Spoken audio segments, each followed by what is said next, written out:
Gracias te canto, Paraguay, mi ser da gracias hoy por ti, por tu historia llena de gloria y el guaraní. Gracias por tu existir en mí, en cada canción, en el tereré y en las delicias de tus sabores con el maíz.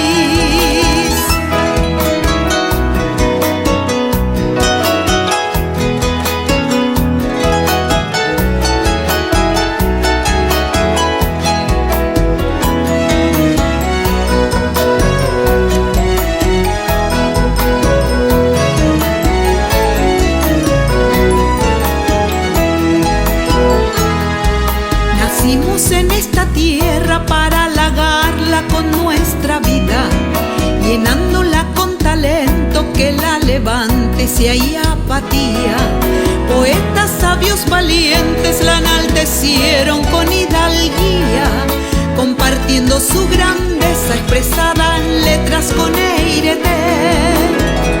Gracias te canto, Paraguay, mi ser da gracias hoy por ti, por tu historia llena de gloria y el guaraní.